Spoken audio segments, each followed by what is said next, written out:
Again, just jump right in. Don't even think about it too much. Welcome back. Welcome back. Where were we? Oh yeah, that's right. I feel like I may or may not be ready to go to Mount Thunder. I Great. Forgot this is not some other games where the key binds will work even when you're not tabbed into the game. I am level 17, Angle's level 16. I think I'm gonna try. I am going to try to get myself to level 18.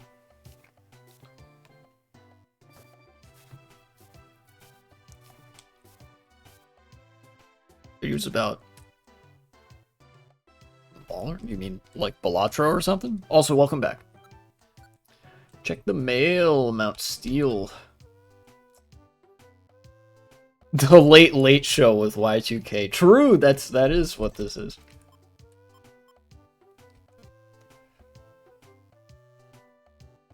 Oh, ball lords. Okay, yeah, the metal rods that come out of the ground, in driveways, parking lots, and such. Yeah. Yep. Store that. Store that. Deliver an orange gummy. I'm not doing no delivery quests. I'll take these both, but I don't think I'm gonna do them. Their car on it kept driving? What the fuck? How do you do that? Aren't those things like so like durable and engineered that they'll like your car will fucking fold around it? Scratch the hell out of the side of their car. Oh, okay, so it was only like a glancing blow. Gotcha.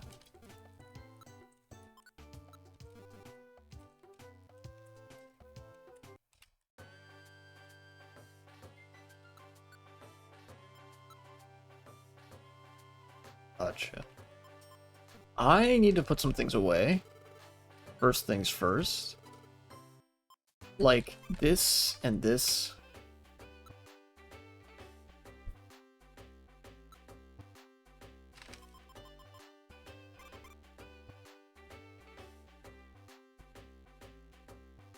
How does your character carry supplies? They have a toolbox, um, which allows you to carry up to 20 items at a time.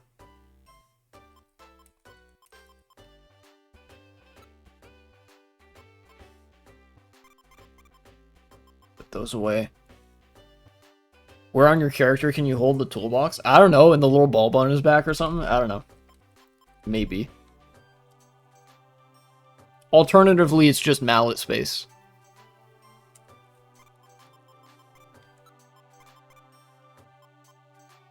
Yeah, no, yeah. Yeah. Sure. I do want to take some stuff, I think. I have way more gravel rocks than I will ever need. How do you use those orb things? Do you smash them? Yeah, something like that. And maybe you rub them like the genie lamp, like, alright, go!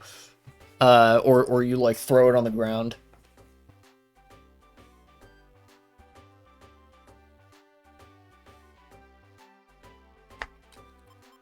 What will I need? Well, I want to take... Yeah, I'll take, 99 of those out of storage. This storage system is really nice, though, how each item only takes up one slot, and then it just shows you how many you have. Really nice. I will take one of these. One apple, I think? We'll see, we'll see. I think I want to sell some stuff. I'm going to sell definitely these graveler rocks.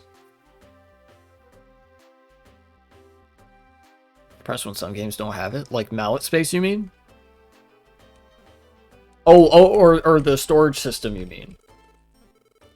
Yeah, you know what's funny is that this game has this storage system, but then the next Pokemon Mystery Dungeon games don't have this storage system.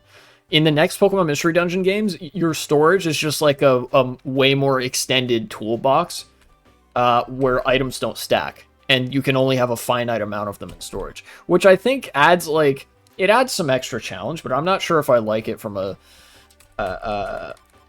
design perspective.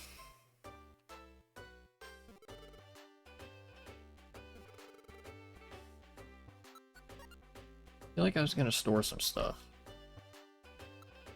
No, this is about what I would need.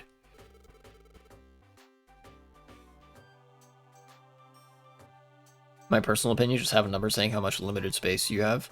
They do that in the next game. They let you know how many spaces you have in your storage thing.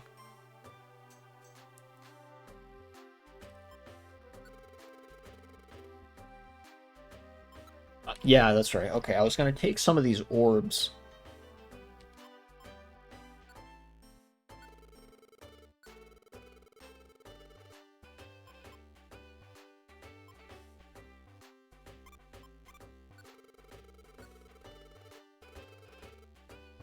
You see that goofy paper?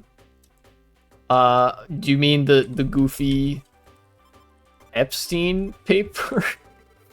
or what? The letter that Donald Trump sent Jeffrey Epstein on his birthday?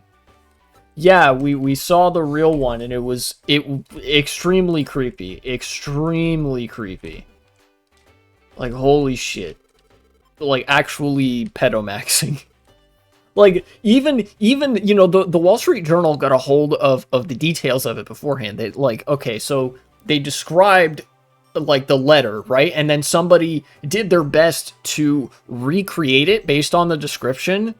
And it was already, like, really fucking creepy because of the text and contents of the letter, right? But somehow the real thing was, like, even creepier than even what the Wall Street Journal, like, what we knew beforehand from the Wall Street Journal reporting. Like, just the most pedophilia possible packed into one happy birthday letter.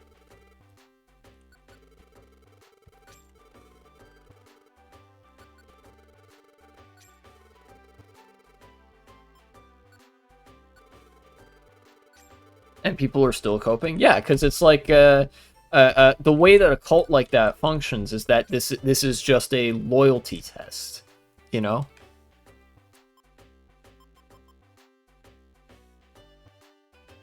Hey, what's up, 1v3? Been way too long? I see.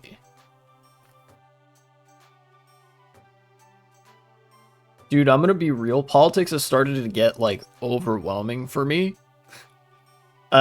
News coverage, particularly. Like, I think I go through phases of where it's more or less overwhelming. I might be in one of those phases where it's, like, more overwhelming. Particularly because I'm, like... Just pretend you're a Devil May Cry character, and you're just mentally insane, but still trying to do the right thing. You know, maybe that'll work. Maybe that'll work. Maybe I should just... featuring Dante from the Devil May Cry series. There's a couple apples. I could buy those. In fact, I think I will.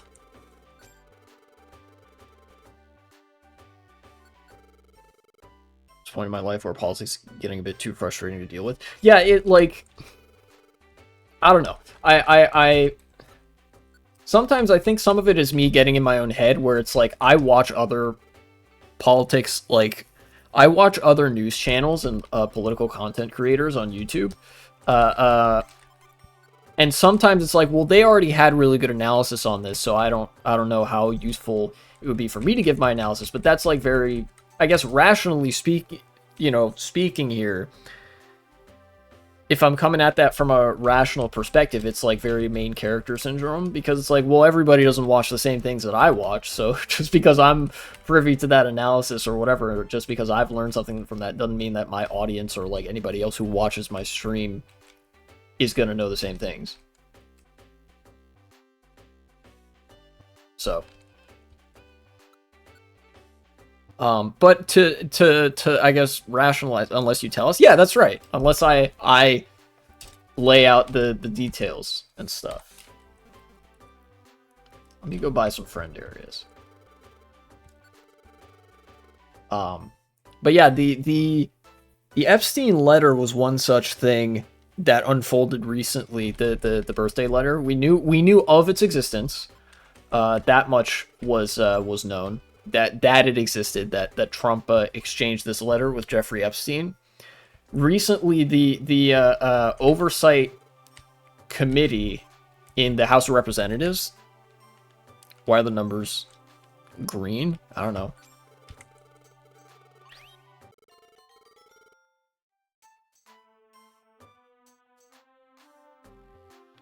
Crazy overload strategy. Overload, you kidding me? Autocorrect? Yeah, it'll do that.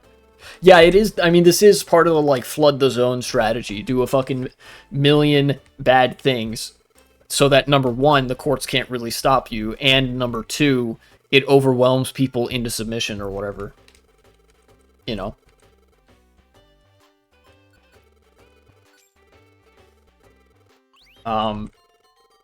Yeah, the real ass letter, as well as actually a bunch of other stuff, was released by the House Oversight Committee, which has pretty broad and sweeping powers to release stuff.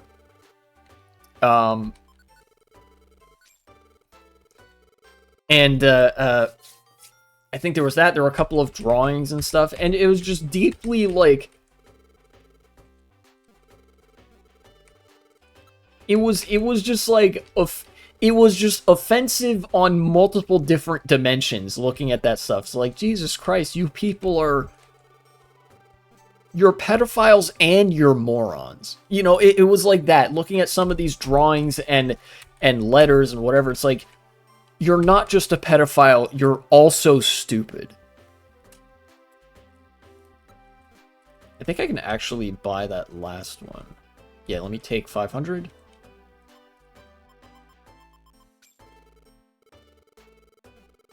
Did you forget evil is stupidity? No, I didn't. It just, you know, sometimes it doesn't occur to me the true depth of the stupidity of the fucking legendary villains that run the world into the ground. You know? Fresh out of friend areas. Alright, cool. So I've got all the friend areas. Yeah, like legitimately, sometimes that just doesn't occur to me. And despite the fact that, like, I'm very glad that this was released by the House Oversight Committee, I'm starting to have a lot more doubts about whether this will, like, lead to anything. You know? Like, especially because it's like, it just seems like another chapter in the surely old Donny boy will never wriggle his way out of this one, and then he, like, just posts through it, and then it's like, ah, well, nevertheless.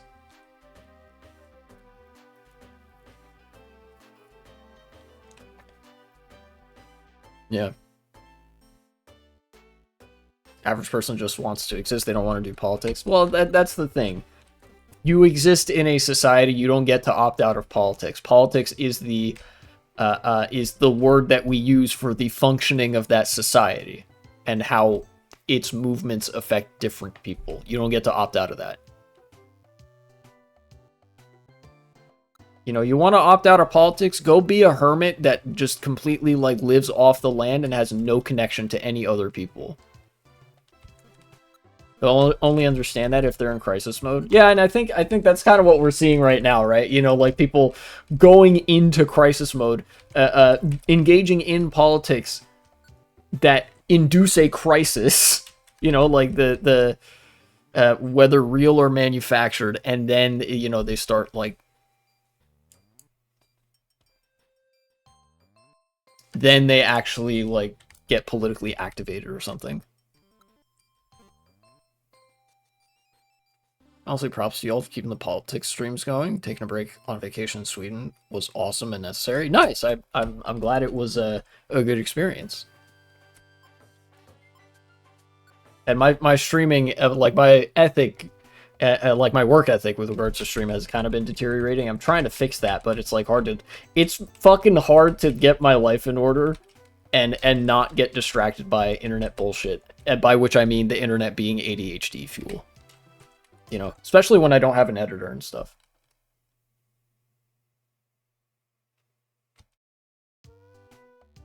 And to clarify, that's not me, like, asking for an editor, like, out into the void. That's just... I actually do kind of prefer to edit my own stuff for the most part.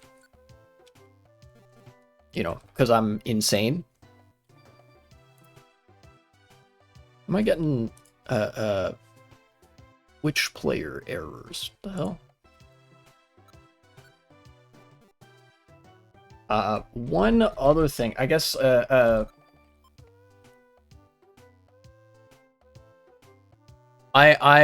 this kind of comes at a simultaneously convenient and inconvenient time. Convenient because I haven't actually exported the like, segment about, like, job numbers and stuff. But inconvenient because it, like, I already edited that, and so it's like, man, do I really have to do another one? Some more job statistics. Thank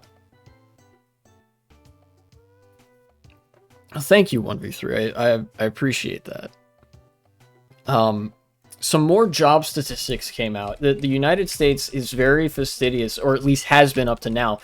This might be changing even with the degree to which the Bureau of Labor Statistics, just label this part 2. Yeah, sure. You know, this would be easy enough to stitch onto the previous one. The Bureau of Labor Statistics only recently became kind of like a captured entity. So for the most part, data that it has collected, harvested up until now about job numbers, payroll numbers, labor statistics, things like that, being the Bureau of Labor Statistics. The numbers will be pretty reliable. They will be, like, to the best of our ability, that's what we know. They are subject to change, but, you know, that's how it goes. Yeah, to cut to the chase, the U.S. job market is absolutely imploding on itself, which is insane. And it's doing so at a pace that I actually didn't, like, I'm kind of numb. Like, I haven't fully, I guess, internalized, like, what that actually means. I'll see if I can find, it's kind of hard for me to communicate the magnitude of the change just in the abstract. I'll see if I can find a post about it.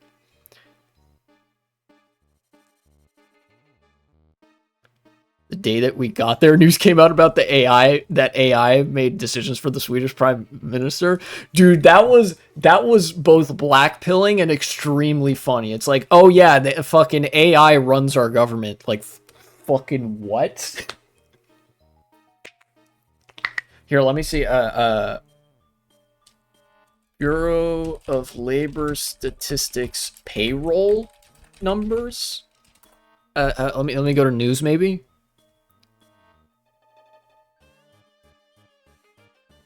Yeah, here we go. CNBC. This very conservative biased news outlet, obviously, but this is like the bread and butter of the owning class. So there's like, in a similar vein to the Financial Times, although maybe not quite as good as the Financial Times, they have some interest in adhering to the actual facts and statistics that are reflective of business conditions and circumstances.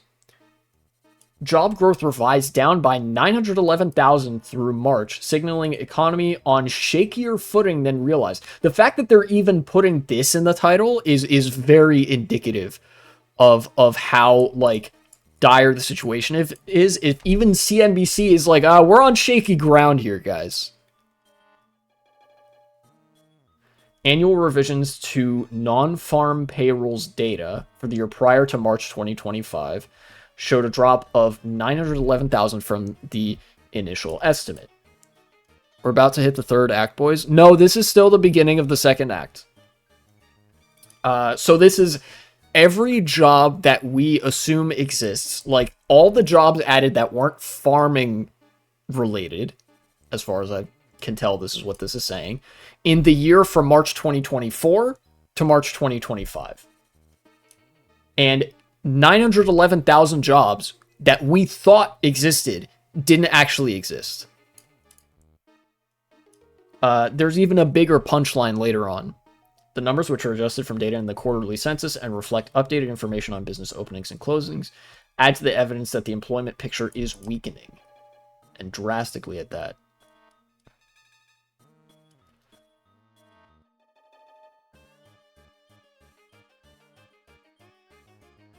Let's see, what was the initial number? It was like 1 million something. Labor market created far fewer jobs than previously thought, according to a Labor Department report on Tuesday. Let's see. Revisions to non-farm payrolls data. Current employment statistics, national summary. What?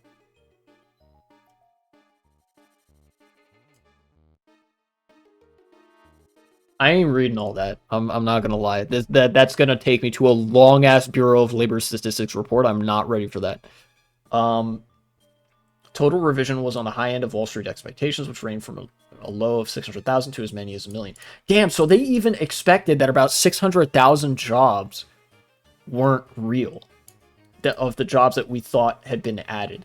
If I'm correct, I don't think it says this number in this article anywhere, but the initial number of jobs that we had thought had been created from March 2024 to March 2025 was about 1.7 million, right?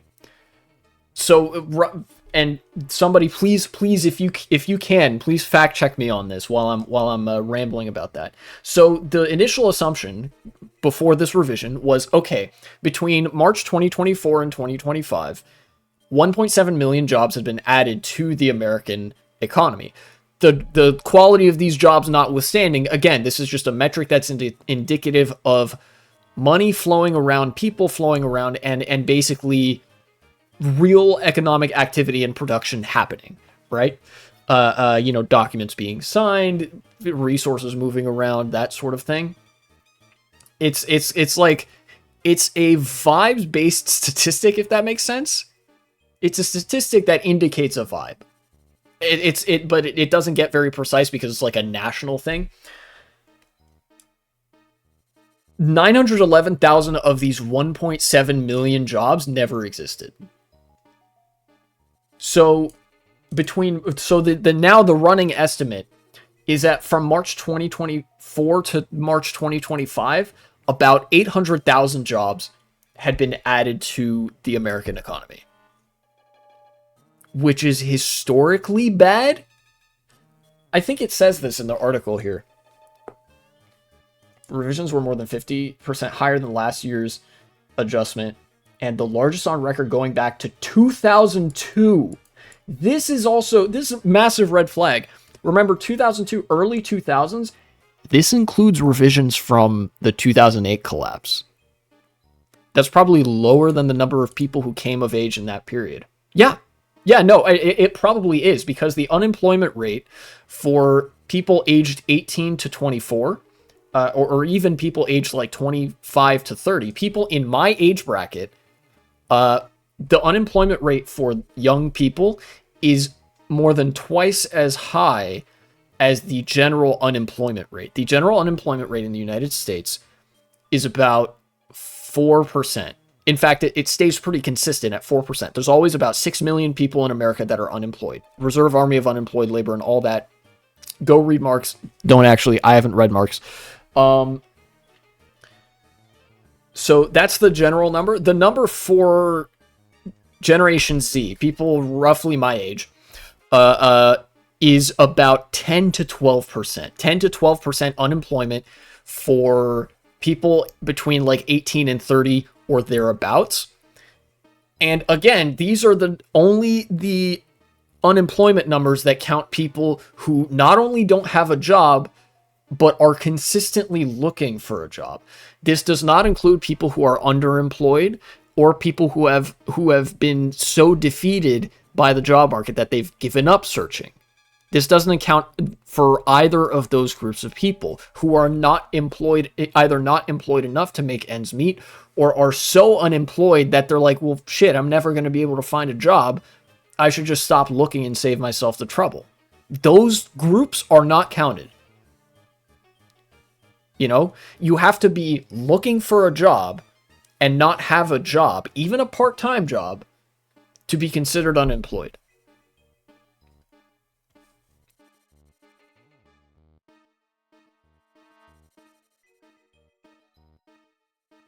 Another party left the temporary government, leaving like 25 seats or something. Also because of immigration. Dude, what is going on in the Netherlands? That shit is crazy. Can we get another government collapse? That would be awesome. Hilarious even. Refill your popcorn. You'll love what doesn't happen next. Most of the time span for the report came before President Trump took office, indicating the jobs picture was deteriorating from before he began levying tariffs against U.S. trading partners. So, okay, it's possible this is part of a framing device to like say, oh, you know, maybe the tariffs helped, haha, which they didn't. But this is fair to point out. This deterioration in the job market is a larger trend that existed both when Biden was president, when Trump was president the first time, and when Obama was president. You know, the constant unemployment, it was an issue then, it's an issue now. I think they detail some more payroll revisions. Even the pacifying force has to acknowledge that stuff is changing. Yeah, because you know who reads this pacifying force? Fucking capital class. You know, the investors and shit. They read CNBC.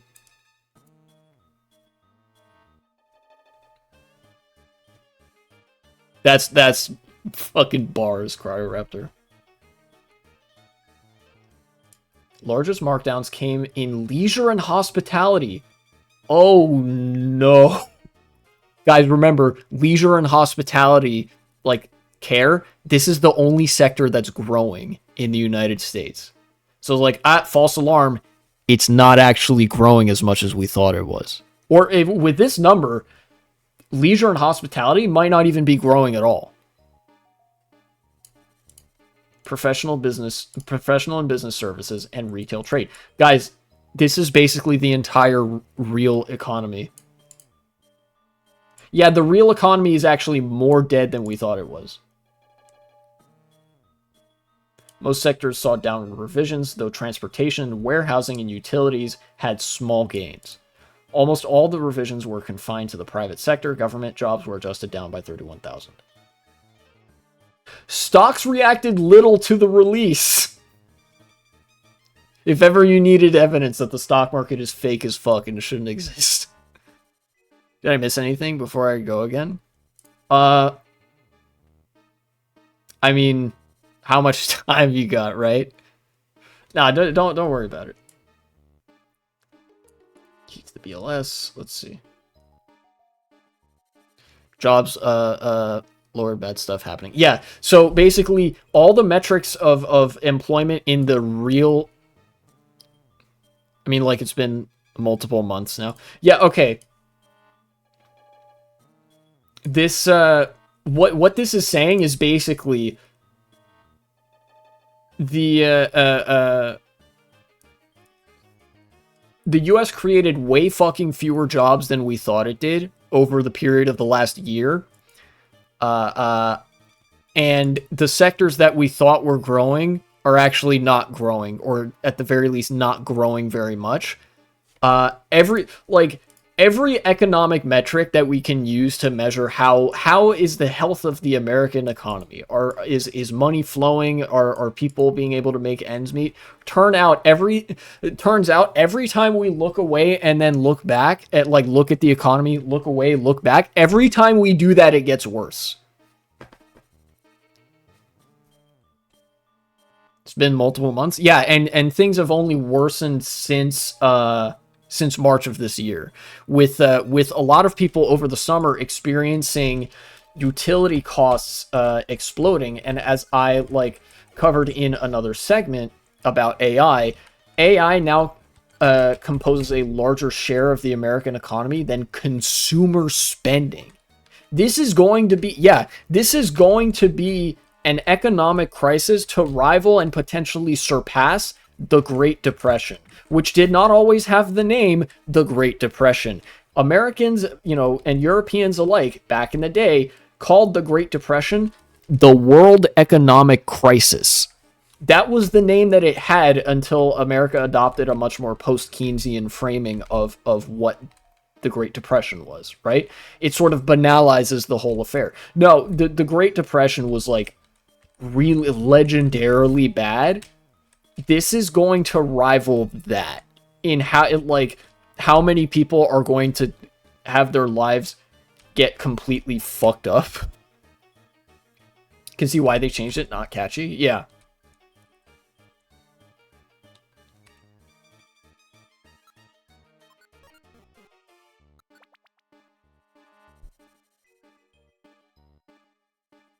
I do seriously want to see if I can find that statistic of like how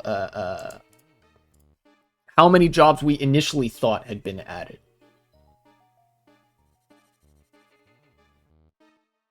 Yeah, this decline, this revision downwards is like, okay, economists were like, yeah, we think the economy is like worse than what we think it is. And then it's like even worse than that. Every time I try and not think about politics, something seismic happens. It fills my social media feed. I can't escape this, damn it. So true, brother. Look, if you want to bring your suffering here, that is all well and good. You are in good company. Feel free to suffer amongst comrades. They say, you know, nothing helps a good mood like a bad mood, excuse me, like spreading it around.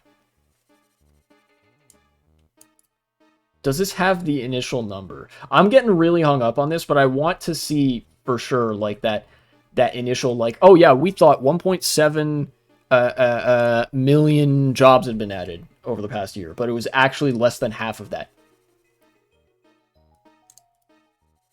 Wall Street Journal, maybe? Thank you. I'm not a robot. Thank you. I'm not subscribing to the Wall Street Journal. God damn it.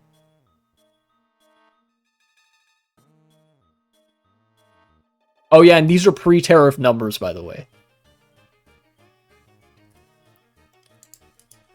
Reuters, maybe? Great Depression was generation defining. It's pretty much the worst mass suffering event since the eruption-related famines of the late 1810s. Yeah, I think it probably was.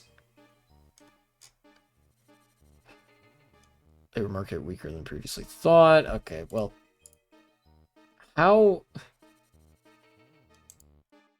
updated BLS data? Oh, here we go. Original. What was the original? Plus, yeah, look, this is about like so this period of revisions here. Preliminary annual revisions by the Bureau of Labor Statistics show that 911,000 fewer jobs were added than previously reported in the 12 months through March of this year. Good seeing y'all. Gotta go to sleep, wake up, or catch the other worm tomorrow morning. Good luck surviving the horror that is politics. Hopefully less busy soon. Months is a long time to be gone. Yeah, go ahead, you know, get some sleep. It's always nice to see you. Take care, numero uno. Yeah, okay, here we go. There it is. This is confirmation. The data released on Tuesday showed that employers added 911,000 fewer jobs in the 12 months through March than had been indicated in the monthly payroll figures. That implies the economy added only about 850,000 jobs during that time, half as many as previously reported. So the job growth that like America experienced between 2024 and 2025 was only about half of what we thought it was. And then they go to repeat some of the statistics that we've seen elsewhere.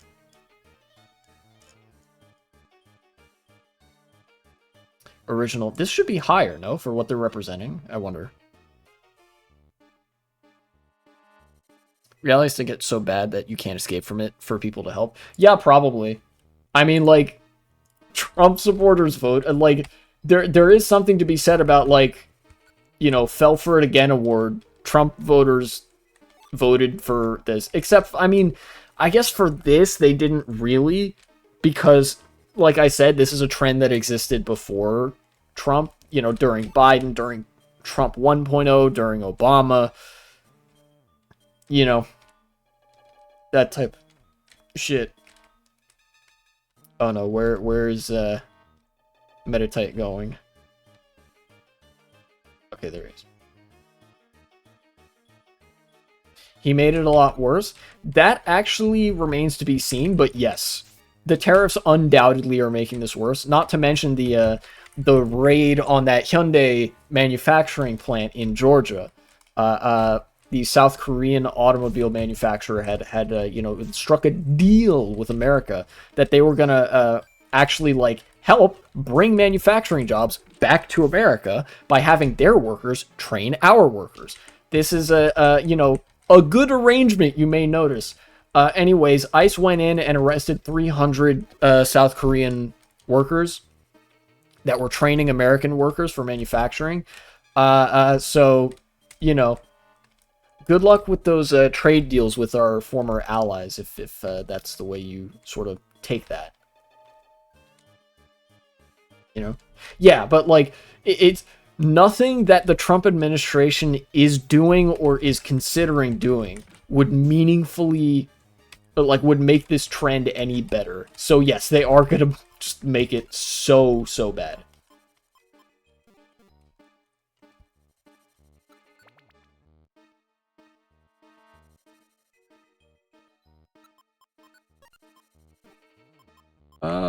When's the Mr. 10th floor, I see.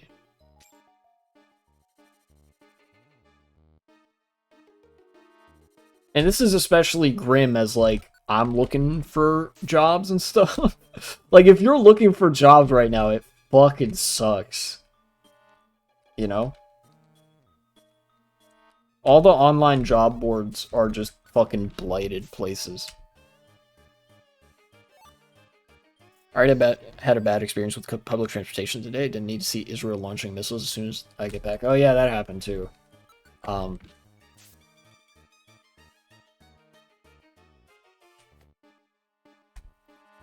Yeah, I guess there's not much else for me to say about the payroll number, like, revisions. Yeah, all you need is a small loan of $1 million. Yeah, Israel bombed Qatar with the help of the United States in a new innovative way to commit perfidy, the war crime of perfidy. The United States initiated a supposed negotiation process. The Trump admin put forward a peace proposal that Hamas eagerly accepted. They sent a team of negotiators to, what was it, Duran? To Qatar, and then Israel drone striked the peace delegation, or not drone strike, missile strike. They missile striked the peace delegation from Hamas in an effort to kill their leadership. This is a war crime. They literally came in peace to negotiate terms of peace. And the United States and Israel bombed them for it. And then Israel bragged about it.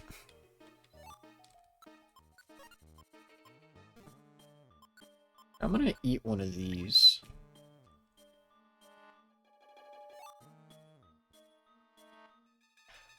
Will Israel face any consequences? No. No, they will not. Unfortunately.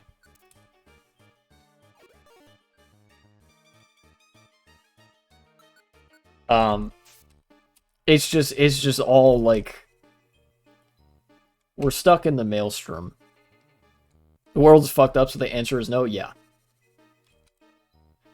The way that this changes, I think, is that, like, I think Israel is so deeply entrenched into a systemic status quo, that the only way that this changes, I think, is for there to be such an overwhelming general malaise that the like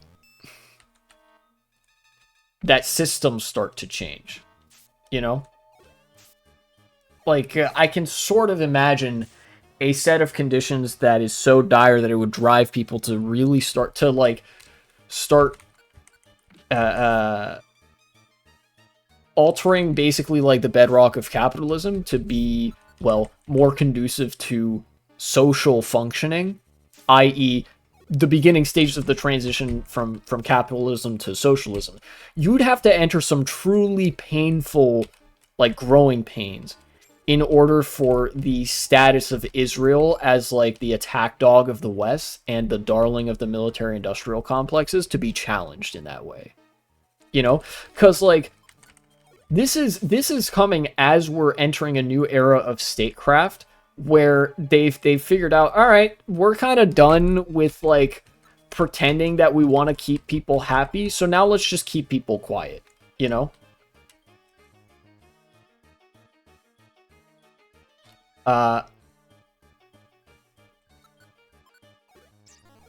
So, like, really, the best way to advance the dialectic, you know, Marxist detected, the best way to do this is just to be extremely loud and annoying about it online, and to try to, like, convince other people to be loud and annoying about it.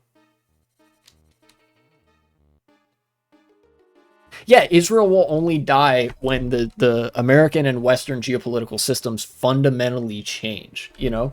Because, like, Israel basically, the only reason Israel exists is twofold. Number one, they have nukes. Number two, America has nukes. Those are the only things that are responsible for Israel not being, like, wiped off the face of the earth right now. Because everything that they are doing has, like, put them on the wrong side of literally every other community, every other nation in the world. You know? Like, their entire existence is defined by bombing children in Gaza and bombing civilian populations in other Middle Eastern countries, whether it's Iran, Iraq, Syria, or Qatar, or whatever. Hell, it might even be Saudi Arabia soon enough, and I wouldn't shed any tears for the Saudi government for that, but, like, shit, they some random fucking Saudi suburbanites probably don't deserve that. I'm gonna take this max elixir. You know, that's gonna persist until it literally can't. Use me. Oh yeah, I gotta remember I don't have that damage turn thing.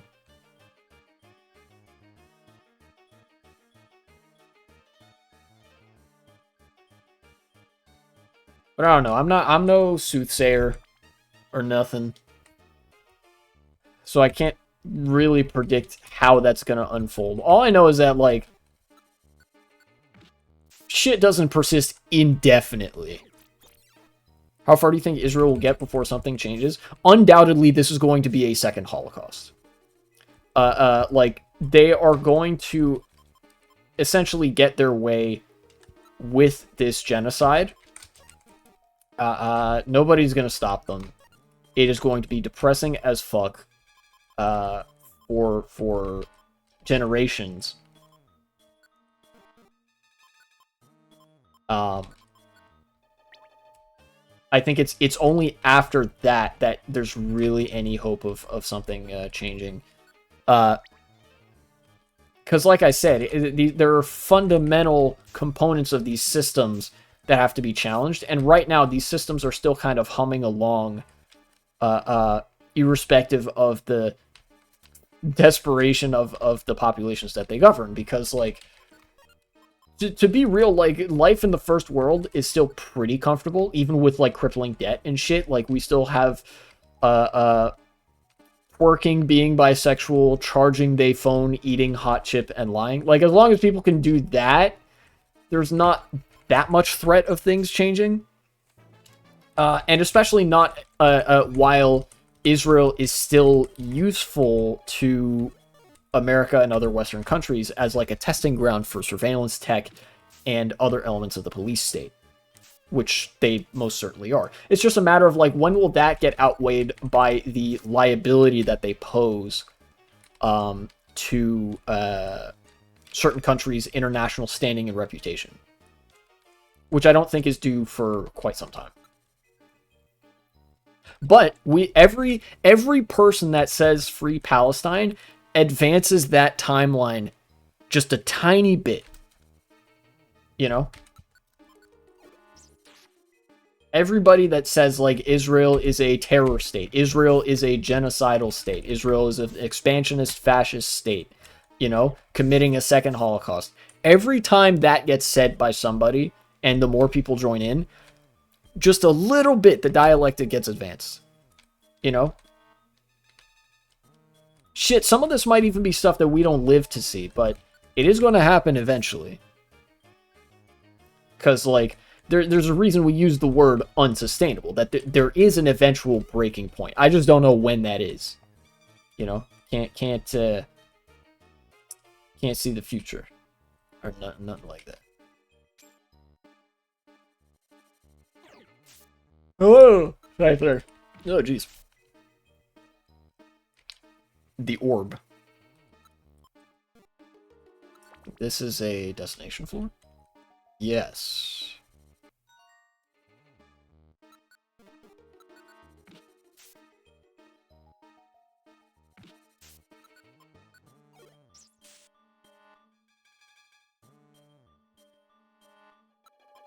Blast seed? I don't need that. Slack off, what's up? Oh. That's what's up? What, he's putting me to sleep? Boring ass. Get him out of here. Honk me me me me me. Honk me me me me. Making sleeping noises. This is a big ass room.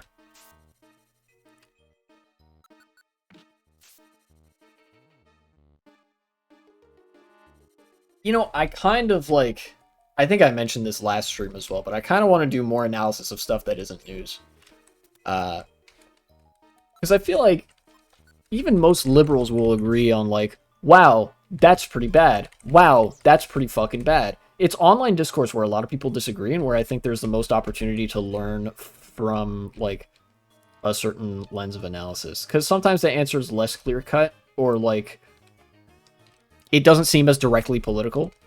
So that it's almost like there's more opportunity to learn about politics where you didn't even know that political principles and concepts applied. You know?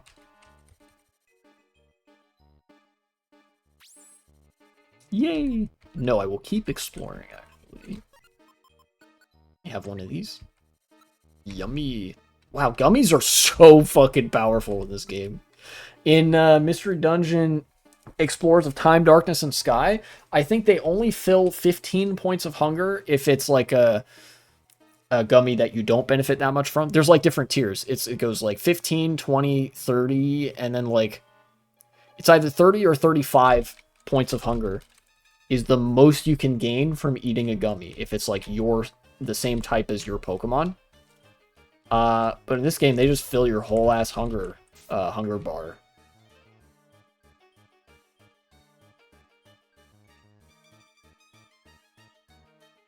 So, you know, don't mind if I do.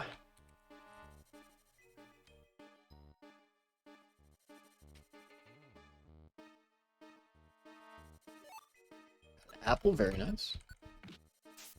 Get this guy out here. How is Angles doing? 833 experience left? Okay, we can make that work. That's pretty good. I think I'll do this dungeon, then I'm gonna go to Mount Thunder. So Zapdos can give me a credit card, because I don't have a credit card. And then he's gonna steal my credit card information. That's how that's gonna go, probably. Most likely.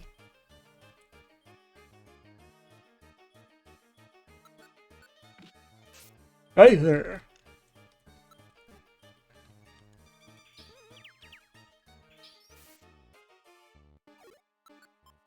Okay. Oh yeah, that's right. This game's from Generation 3, so physical special split didn't exist yet. So grass moves are all special, and normal moves are all physical. It's kind of crazy.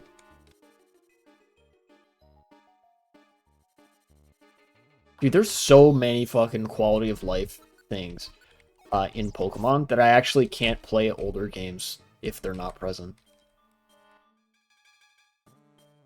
Physical special split just being one of them.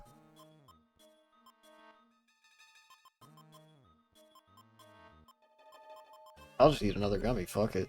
I know this is like suboptimal usage of food items, but like the main thing that I find gummies useful for is the like boosting of your in-game IQ skills or whatever. And then like obviously the apples are good for yummy food in my tummy or something.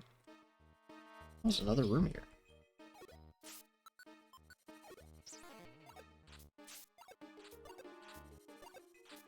What is he throwing at me? Barrage of what? Those coconuts? Is that his head? Is he decapitating himself to throw his own head at me over and over? Fucked up, if true. Thing that I just made up in my head. There we go. Okay. Level 17. Oh, there's a room up here. There's nothing in it, but it's here. Damn, okay.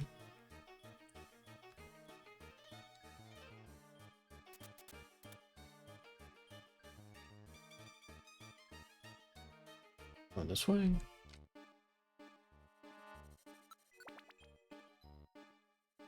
Love floor, thank you. How am I holding up? 3,643, 5,903. That's not too bad, I want to say. I don't know. I don't know. I feel like you gain experience a lot slower in these games than in regular Pokemon games.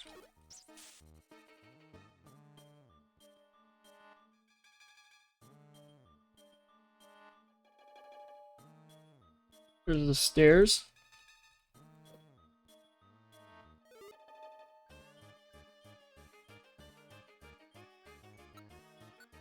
Hello? Get him out of here.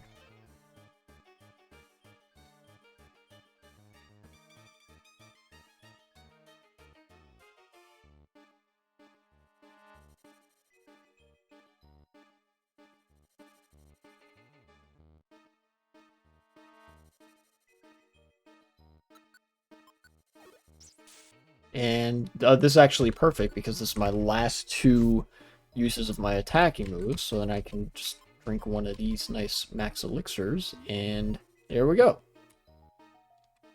Nice.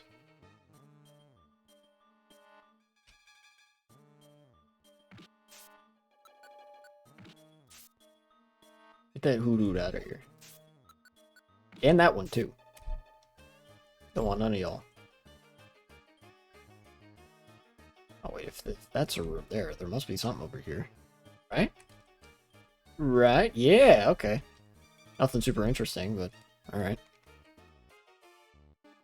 Imagine if your teammates can jump over to help you. There's an item that lets you do that, actually. I think it's called the roll call orb. You use it, and then it warps all of your teammates to your location, which is, it's pretty useful depending on the situation. Like, sometimes it's beneficial because, like, oftentimes because I juice my main character so much, sometimes it's, like, just disproportionately harmful to my teammates if they wander off somewhere. So, in a pinch, that could be useful for that.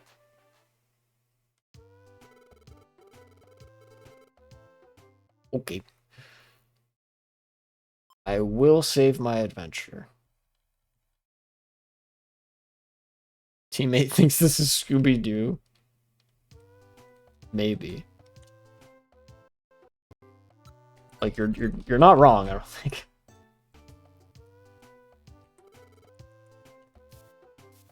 Pelipper. I think today's the day I go to Mount Thunder. Clunk. Alright, gang, let's split up and search for items. True. You can do that, but you know. Oh, I actually can't take that one. Radar orb wanted. Sure, I guess. What's Thunderwave Cave? Mount Steel. I guess I can just... I'll delete these 2 Mount Steel jobs. Don't care too much about those. Give me this.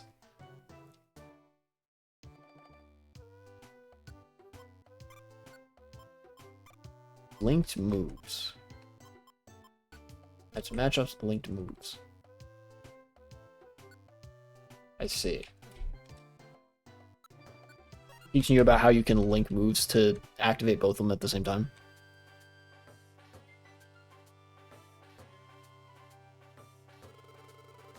Some Pokemon function in society, others are like, I'm gonna kill anything I see.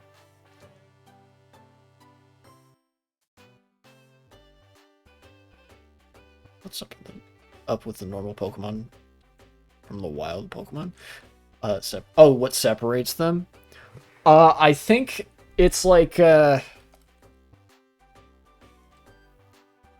dungeon logic or something.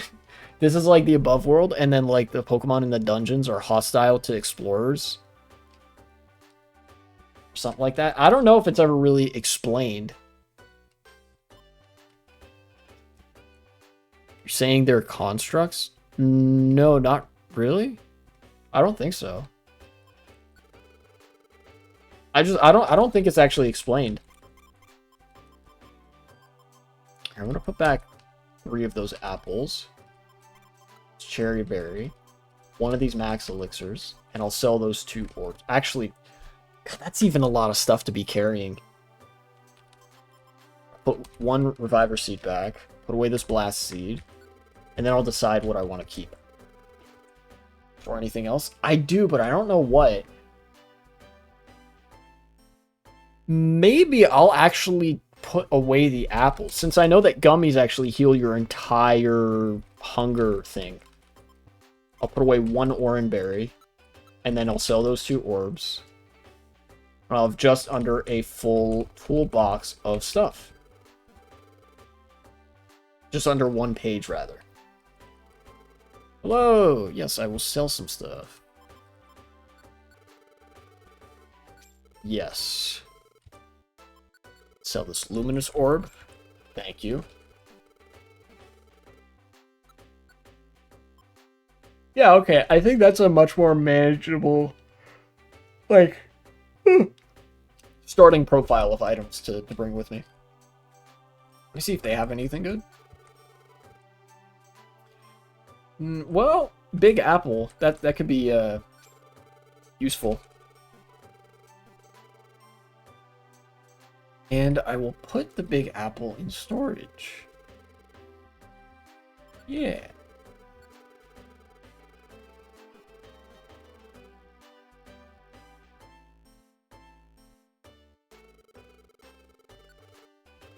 Right, okay, so you're out of friend areas. Let me just put all my money in the bank.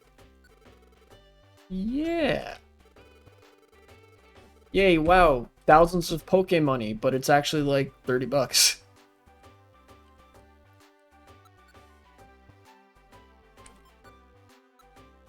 Huh.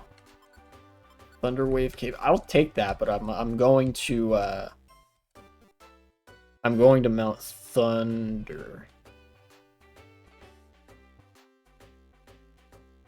And I think I'll bring, well, there's fire types there, so I don't know how I feel about bringing Magnemite with me. I don't know.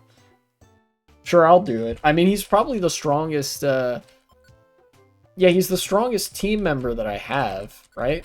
What's Longshore? That's, what that is. Francis. Oh yeah, this is the Zigzagoon. Using them the most? Yeah, probably. Team. Maybe maybe I'll have like another teammate join me for like after Mount Thunder when I do some other jobs. I don't know. I usually like to have a team member that can kind of hang with the rest of the team more or less. And usually that means like I kind of focus on one team member, which is usually just the first ones I pick up. XP phenomenon, if your favor one character the most, you have to stick with them or grind another one. Yeah, basically. They actually introduce a kind of workaround for this in future Pokemon Mystery Dungeon games, where even the teammates you don't bring with you still earn experience points. Which means all the grinding you do for one team member transfers, like, is valid for the other one too. Like, they'll also level up. I'm not sure how I feel about that. But I guess, like, in Pokemon Mystery Dungeon, because of how many Pokemon you can recruit at the time that they implemented that feature, I think it makes sense. You know? They want you to feel pretty willing to, like, rotate through those. Alright, let's go to Mount Thunder.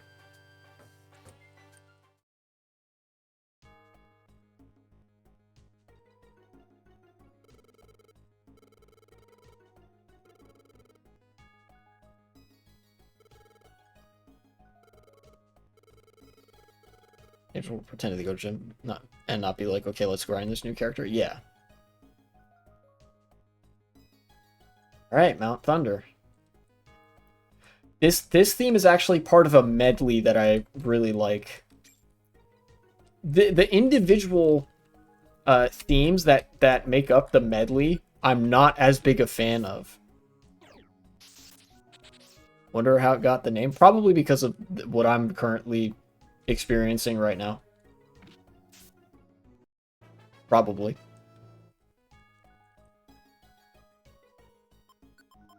Sonic Boom. That always does a sarcastic. Yeah, I know. I was playing into the bit. It was so on cue. I wonder how it get that name, as my character is completely tweaking out from getting static shocked or something. Yeah. Supersonic metal sound. No, I don't think I want Sonic Boom. 5 HP per level is crazy work, I'm not gonna lie. Yeah, help my boy Bulbasaur, he's having a bad trip. What is going on? Bro is not okay. But yeah, this theme is part of a medley that appears in the next Mystery Dungeon game, Time, Darkness, and Sky. Blizzard Island has a lot of themes from this game. I think it's this and, like, I don't know, a couple other ones. Sure, Nidoran, welcome to the team. I will name you the King. Which is reference to a couple things. Like, please don't hurt me now. He's like, yeah, let me, if you can't beat him, join him. There was there's a melee player named the King. He played Jigglypuff. He was the first really good Jigglypuff player. And he was part of a crew. I don't know, it might have even been DBR, which is the crew that does the Genesis tournament. It was like, I think like King and Silent Spectre were on the same crew, which is crazy. A legendary Jigglypuff and a legendary Captain Falcon. In fact, let me look that up. The King melee. Smasher the King. From Alberta. Highest ranking member of the crew DBR. Originally an acronym. I'm not going to read that. Famous for their combo videos. Commonly regarded as one of the most highly skilled crews in NorCal. And were famous for hosting one of the largest Smash tournaments of all time, Genesis. Yeah, okay. Here are the original members of the DBR crew. These are some melee history. The Germ, played Link, the King, Puff, Hella, the Peach player, Bob Money, the Marth player, DSF, the Sheik player, Silent Spectre, the Falcon, Tang, the Fox player, and Side FX, the Ice Climbers player.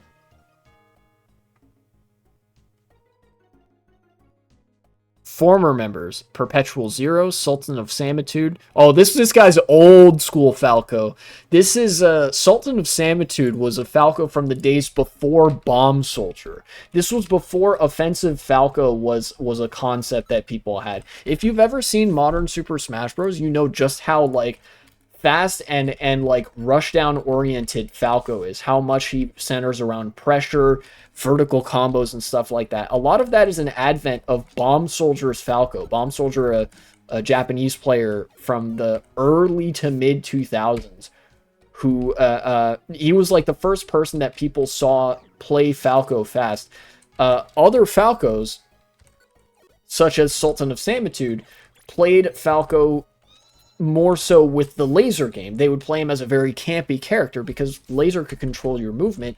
They would just kind of do one laser, leave it at that, and then maybe come in for an aerial every now and again.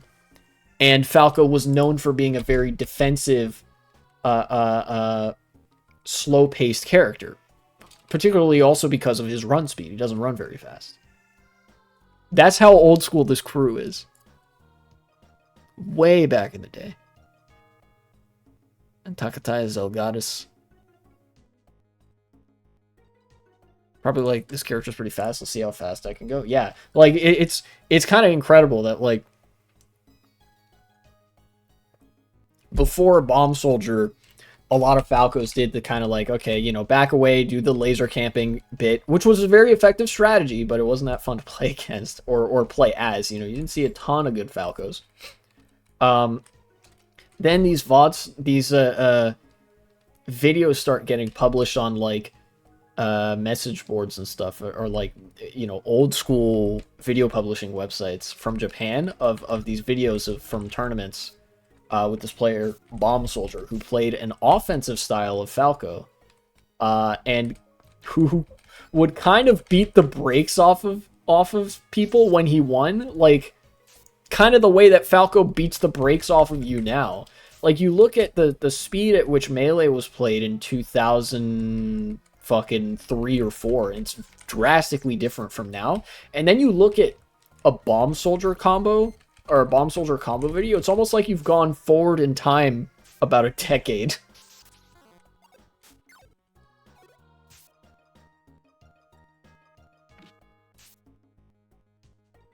And every Falco since then has sort of been part of that school. Everyone from Forward to Mango to PC Chris to the now disgraced Shizwiz, to Ginger, to like you know, even the like Flashes in the Pan, West Balls, Momo, Albert.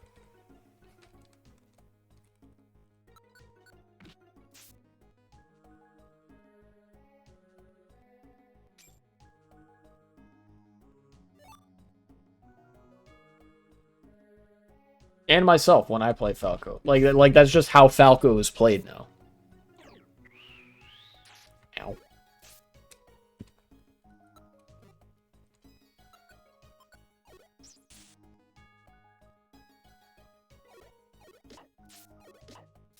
Yeah, get his ass.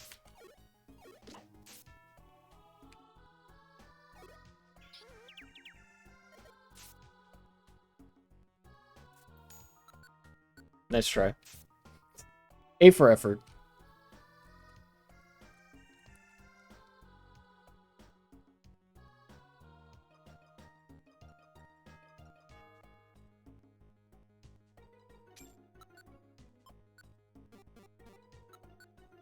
I'm just gonna do some of this.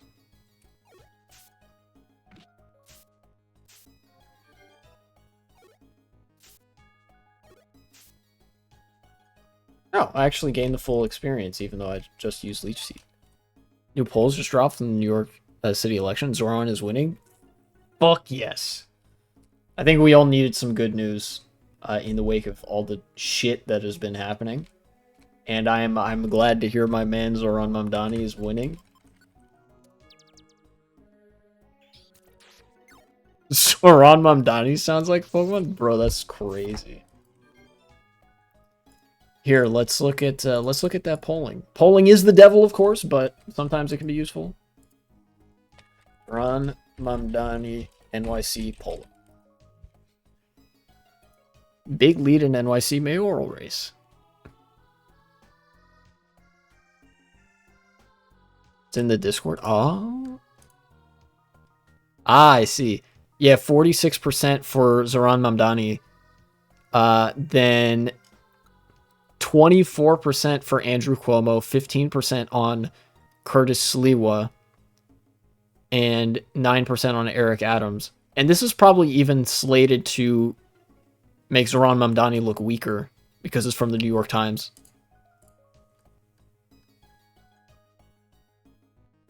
I don't think I've ever met a person with such main character energy as him. I know, it's actually great to have that fucking, that charisma and that passion and that, like, willingness to just be front and center and just fucking ham it up for the camera. Just do your shit, spit your shit.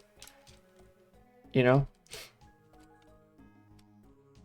Seriously, he's super active on social media. He puts out, like, tons of ads and stuff.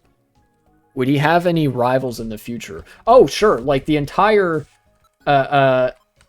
Democratic Party has made, like, both political parties have made an enemy of Zoran Mamdani very consciously. Donald Trump is threatening him and supporting Andrew Cuomo. The Democratic Party has refused to endorse him. Like, any main characters versus him. As far as I can tell, actually, no. Donald Trump's almost in the grave? Yeah. No, yeah, as far as I can tell, I don't think Zoran Mamdani would have any, like, main character competition, right? Because the left doesn't have money, right? But what the left does have is personality, right? In politics, being funded by big money sort of forces is kind of incompatible with having a personality. Being, like, you know, having donors behind you and whatever, that pressure from donors, from the owning class, the influence that that capital has over people, kind of sandblasts off their personality in favor of just, like, you know, being avatars of capital, basically. You know, like an empty suit, like Cuomo is. Cuomo is an empty suit who's also a sex pest, you know. And he'll just do, like, whatever the fucking deep state ghouls tell him to, right? Because he doesn't actually believe in anything. So, like, even if he at one time maybe had main character energy, it was easily sandblasted off. And he certainly can't be anymore. Anybody who would succumb to those kinds of pressures is incapable of being the main character. And people who are the main character and stay the main character will not succumb to those pressures. Not easily, anyways.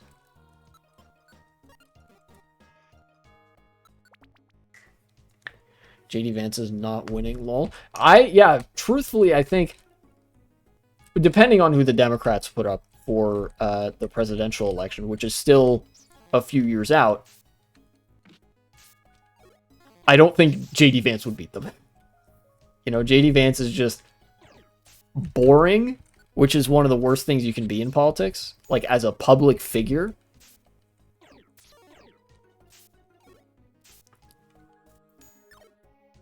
Get out of here, elect the buzz. Go to sleep. When was the last time you heard anybody talk about JD? Meaningfully, it's been a while.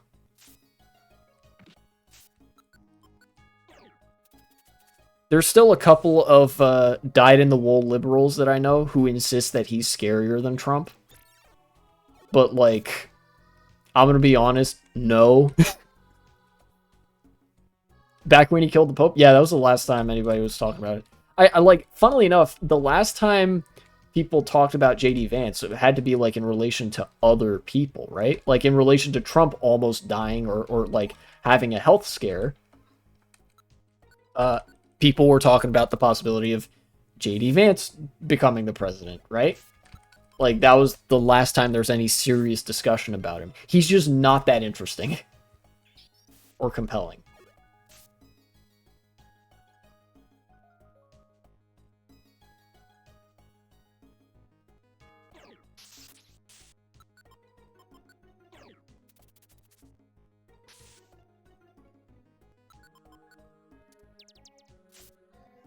Put the reindeer to sleep only to beat him up and wake him up. Yeah, this is mostly to preserve my move usages for Tackle and Vine Whip to try to stretch the max elixirs that I have in my inventory a little bit further.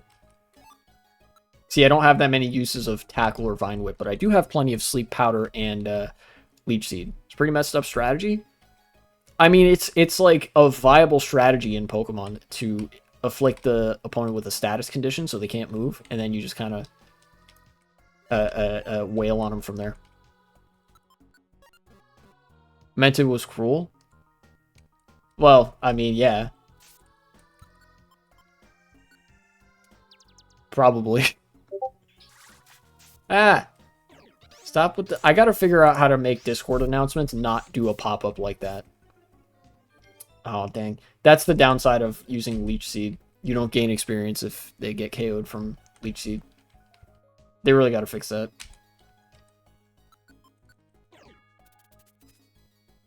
Although they might have. Probably a YouTube tutorial about it. Probably. There's a YouTube tutorial about most stuff.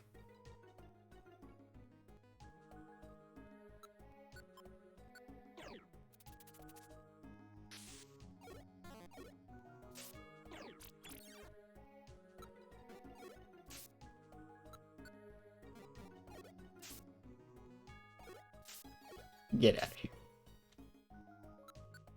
Okay, I'm gonna have one of these gummies. Hype Advantage Master. Wow, that gave me a lot of hunger. I was at 17 hunger. Notification settings. Gotcha. Yeah, like I like getting notifications from Discord from certain channels, 'cause I can control which channels give me notifications. But I don't like it when it's that like desktop pop-up. Is the thing.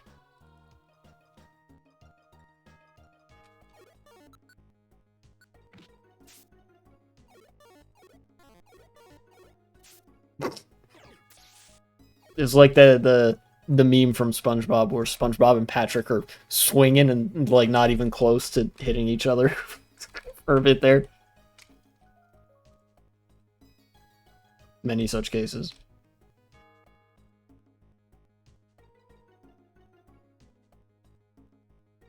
There's the stairs. Are there any rooms down here? No, this is one of those, there's like, you might be able to see the outline of it. There's like a path that will outline all this. And then these are the rooms inside. There are certain floor archetypes that you kind of learn through playing this game. Ah!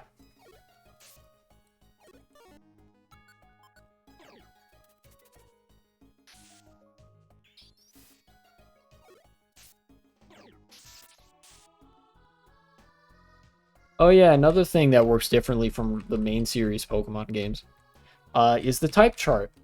It'd be a little bit broken if super effective moves actually did double the damage as normally effective moves, and if not very effective moves did half the damage, and if like you just couldn't hurt certain types of Pokemon. So instead, they changed it so that I think super effective multiplies the damage you do by 1.4. And then not very effective multiplies the damage you do by 0.6 or 7. I think 0.7. And then double super effective multiplies it by like 1.8. Or 1.9 or something. And they added a new type of move effectiveness, which is it had little effect, which multiplies the damage of your move by 0 0.4, right? So, like, if you use a normal type move on a ghost type Pokemon, it will still damage them, but only 0 0.4 times the damage. And then they added a new interaction, which is where, say you have a Pokemon like Gligar there, ground flying. In the normal Pokemon games, using a electric type move on them would not mean anything, because it's like, it's like the fact that it's ground type means it just doesn't have any effect, and it doesn't matter that it's also part flying type. In this game, they make that interaction so that it has little effect or no effect, plus super effective equals it's not very effective. So Thundershock versus Gligar or Wooper or somebody like that, that does the regular not very effective damage of times 0.7, I think. And then I think for double not very effective, it either does the same as it has little effect, or it does like slightly more, like times 0.5. All because of the distribution of stats in this game. The way that your stats work in this game is a little bit different than in the main series Pokemon games. And like, the nature of encounters with Pokemon is a little bit different in this game.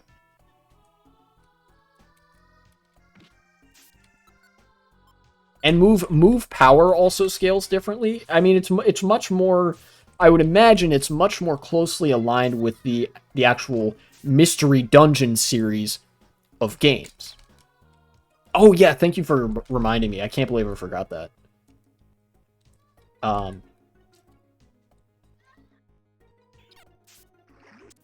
What? That's fucked up. You're going to sleep, dumbass. Once I KO this Gligar, I'll talk about YouTube's dumb fuck restricted mode policy. So, next floor. Yeah, the latest in internet censorship, YouTube has implemented, without notice, a new feature called restricted mode. Basically, restricted mode is the fucking censorship mode that YouTube force feeds you if its AI determines that you are underage. It literally doesn't even matter if you have an actual credit card or payment details or whatever on file with YouTube, and you are above the age of 18. You're of age, and it's like indisputable. If the AI algorithm, for whatever reason, determines, yeah, you're behaving the way that like somebody under 18 would behave, you get restricted mode, and you cannot turn that shit off. But if it doesn't flag you, then you can turn off restricted mode. Or I guess maybe for now it's a thing that you can turn off. In the future, they might make it permanent for everybody, which I would fucking hate, but YouTube would love, because they're all, like, stick-in-the-mud conservatives who hate you, hate life, and hate sexual liberation. I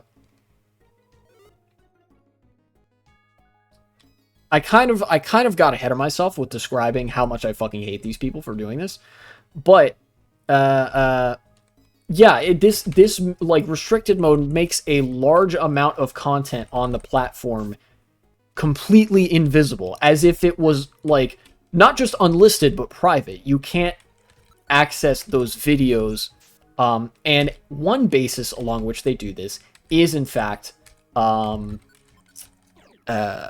sexuality. Not even to the degree that I mentioned. The mere mention of LGBT people, the queer community, in any capacity is enough to get a video or otherwise content flagged by this algorithm, such that if you have a restricted mode enabled, it's invisible. You can't see it. If you mention anything political, such as economics, taxes, like even something that basic, or you know, God forbid, the administration, President Trump, etc., that is enough to flag your... Actually, mentioning Trump might not be enough, because these people all fucking love Trump. But if you mention, you know, income inequality or some sort of adult topic, you know, that could be labeled as politics, that gets picked up by the algorithm. If you mention the politics of race, being black in America, if you discuss the concept of blackness at all, black culture, you mention any of that shit, your ass is getting flagged by the algorithm, and you can't see that content anymore. Um, and this has made a lot of YouTube creators' views drop off a cliff. It is just, it's so profoundly bad for everybody. It's not really good for business either. This isn't really like a sensible decision from a perspective of, marketing to whatever kind of demographic. It's good for marketing to the old crusty, billionaire investor demographic of capital P party members who hate you, hate society, hate life, etc. You get the idea. Who want to abolish the orgasm, subsume everything, every pleasure of life into the control of the nanny state. This is a digital nanny state being constructed in the private sector.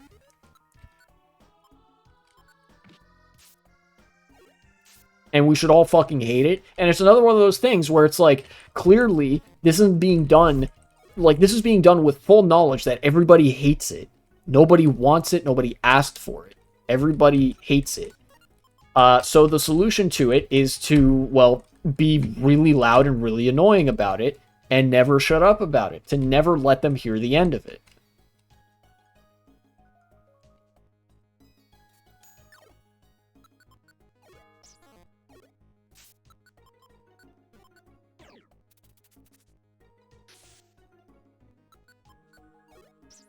I'm basically certain that like this would apply to me as well. In fact, one of my thoughts on this was like, this basically cements the likelihood that I can't make a career out of YouTube, particularly YouTube. Who knows whether I'll be able to continue with Twitch. I don't intend to stop streaming or stop making videos because I do that primarily for me. Like, it could get 0 views and I'd be okay with it if I'm seeing like my ability to make a video, edit it, and stuff like that improve. I'm doing it for the love of the game for the most part. And I think I have something of value to say. So even if I get 1 view and there's some indication that somebody's like, maybe I found that kind of interesting, I'm pretty happy with that, right? There's certainly a self-interested angle, but like, there are a lot of people who already sort of chose YouTube as a career path, having tasted the success of it already, having a pretty well-defined workflow. This is going to, over time, destroy the YouTube ecosystem and economy. And it's kind of like a big step in the shitification of YouTube. And it's kind of this that prompted me to like, this as well as other things that prompts me to sort of want to scale back my usage of the internet. Because if the internet is just going to be a fucking nanny state where they tell me, no, you're not allowed to see things that are interesting. You're not allowed to see anything like informative if it involves politics or queer culture or, politics like around ethnic minorities, whatever the fuck. If you're not allowed to show any of that, then like shit, what's the point of being on the internet? Which I'm sure is the entire reason they're doing it. Sort of destroying the ubiquitous means of telecommunication and community online, one brick at a time, right?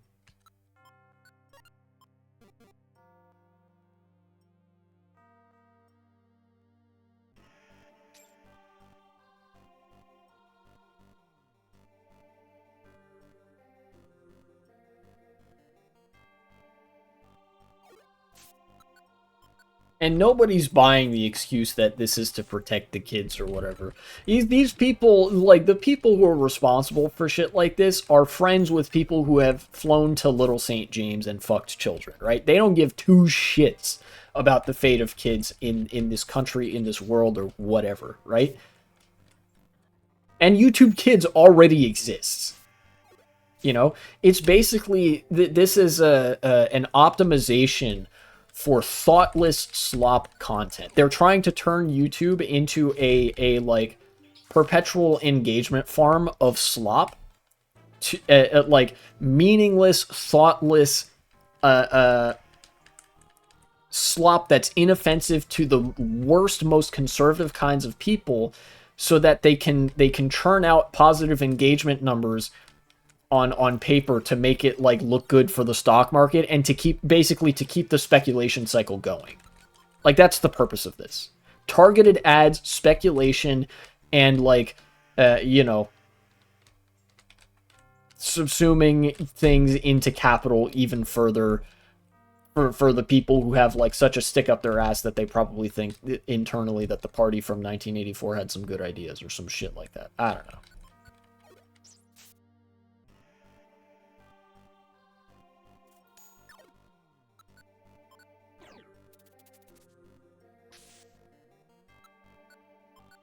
But this is subject to a problem that I experience with a lot of other things that I provide analysis on, which is that there's not a whole lot we can do about it. You know? Seems like a common theme with a lot of the things that both companies and nation states get up to, is that there doesn't seem to be a whole lot of room to like say, I don't fucking like this, stop it.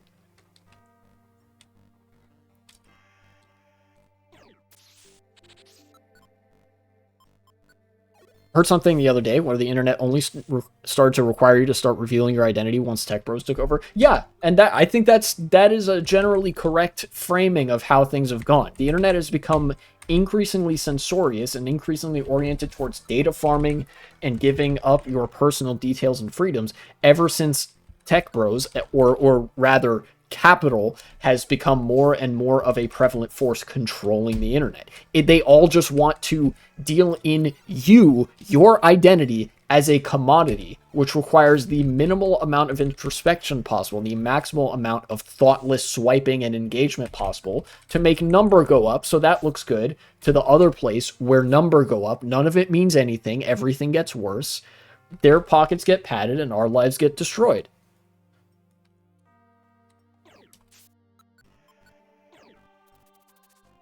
You know?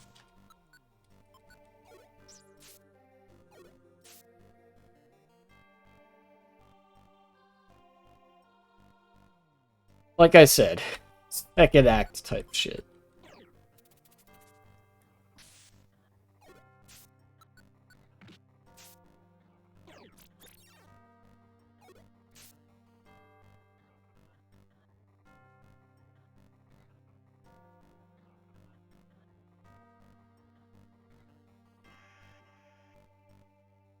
Last CA. Am I gonna need that?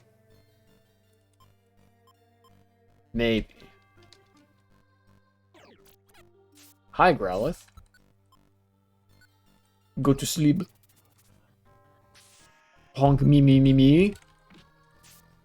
Not so funny, is it? Honk me me me me. It's actually incredibly funny.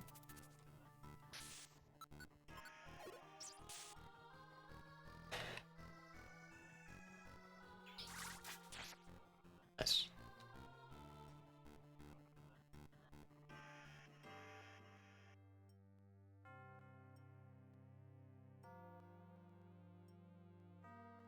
I'm trying to think if there's a way I want to end that segment about like restricted mode and the increasingly censorious nature of the internet. I guess just that, like, I mean, just what I said. It's all to eliminate anything that doesn't just purely maximize thoughtless scrolling engagements. I mean, it kind of fits with them trying to integrate YouTube Shorts more and more into the platform, despite people like vocally not really wanting it, because like there are platforms dedicated to that short form content, but the short form content is so easy and profitable for YouTube and for the, you know, its parent company and whatever, that they'll just force it where people don't want it. You know, regardless, they'll just in-shitify their recommendation to get you clicking on random shit. You know, they'll restrict videos that they deem to be unsafe or too uncomfortable that people might dwell on for longer periods of time, to get you scrolling more engagement numbers, number go up, speculative value, shareholder value, whatever the fuck, right? And in so doing, they are literally erasing queer and black people from digital spaces online. The internet used to be like a safe haven for queer communities in like the 2000s, the 90s and 2000s, where queer people who were in otherwise very oppressive and abusive environments could find each other and take solace that somebody else was out there that cared about them, even just in the abstract, and they could get together and chat about like shared life experiences. But now, with an increasingly centralized and censorious internet, this could literally be considered the beginnings of a digital genocide, the erasure completely of queer people and black people and minorities as a concept from the internet. That might be sensationalizing it a little bit, but I feel like if you asked, if you look at the timeline for genocide and what genocides usually entail, I feel like this is a unique set of circumstances that you might be able to call digital genocide, right? One of the objectives of that is to erase a group of people from public life, sort of erase them from the public knowledge, erase them from society as we know it, right? Even if this isn't necessarily the end goal to erase queer people, I'm sure for somebody it's the end goal out there who fucking hates queer people, right? It's still a component part of this project of subsuming YouTube into capital, subsuming the entire internet into capital, where everything is just a mindless doom scrolling machine, where you are the product, you are part of a engagement farm that just makes number go up and generates some sort of speculative value. It's a game to them. Ruining YouTube is a game to the people who have the power to just unilaterally institute changes like this. It's a game to see how high they can make number go. You know?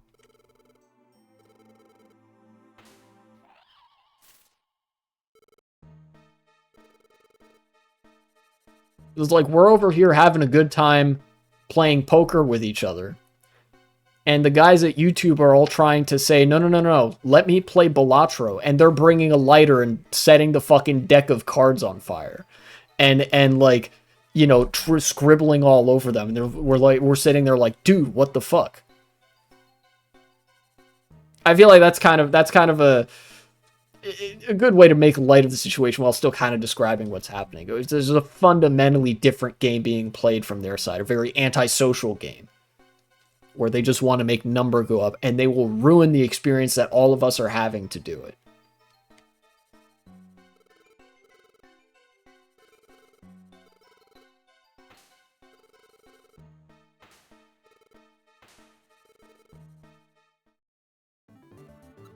Oh boy, alright, let's get this show on the road. Let's fucking figure out, how am I gonna do this? How do I not instantly die? Give him another target. Fuck it.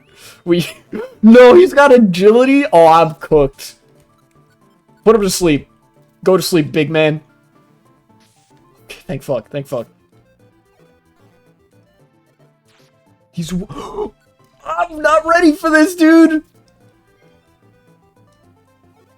He's stealing my credit card info! This is exactly what I thought was gonna happen. Alright, put him to sleep again. And I need everybody to be in the mix here. Alright, alright.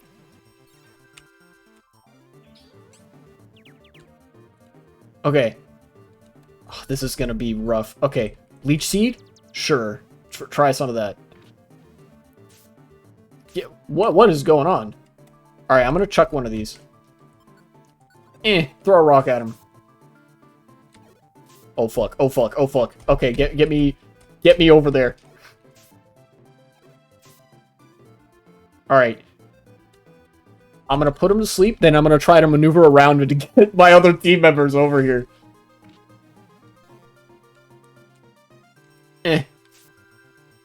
No, he's awake. Okay. Go to sleep again, dumbass.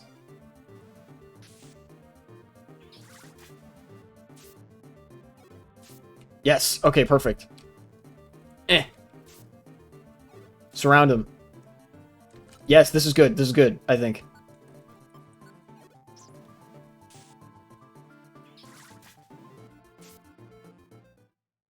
Okay, that was a little bit scary.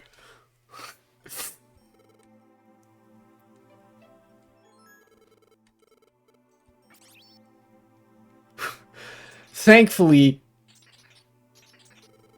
Zapdos did not manage to steal my credit card information. He got a good hold on my wallet, but, you know, he didn't manage to steal it. I got it back.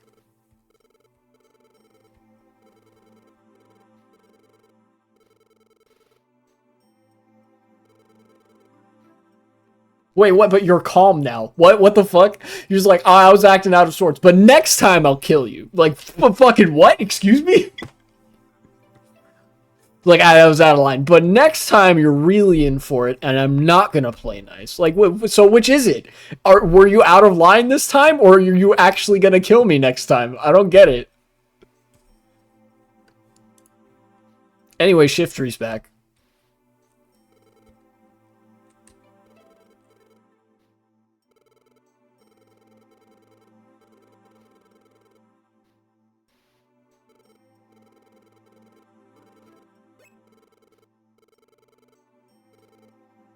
Damn, Alakazam on that fucking Joseph Joestar shit.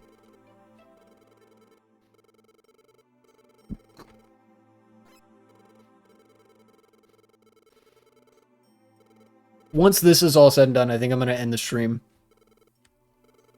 Like, once we go back to the town and whatnot.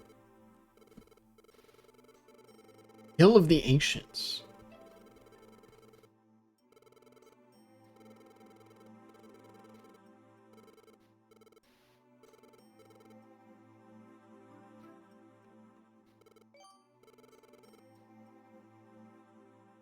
Okay.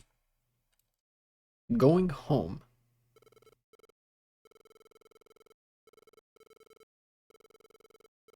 Uh-oh.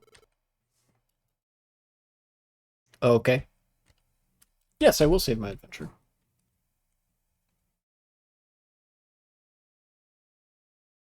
I will save state as well. Next morning. Yay! Alright. What a fruitful adventure.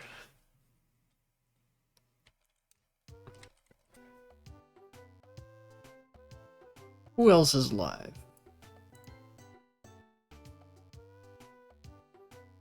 Thank you all for turning up to this live stream and such.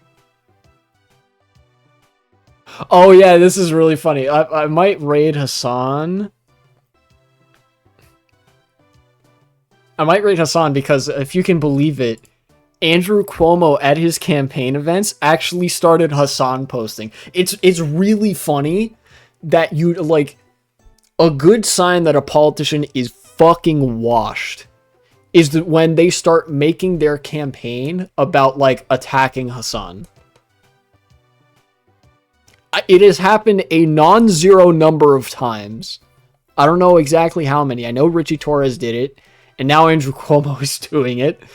And usually, politicians tend to have a good career, or at least enjoy some success, when they campaign and work with Hassan. Because Hassan's pretty cool, I think. Anyways, let's go raid. I'm gonna go raid Hassan so we can see what's up with the fucking Andrew Cuomo putting the, like, Hassan said America deserved 9/11 on a fucking poster and, like, having that at his campaign event. There we go. Or you could just log off for the night. I might do that. I might, you know, chill for a little bit. Either way, good stream.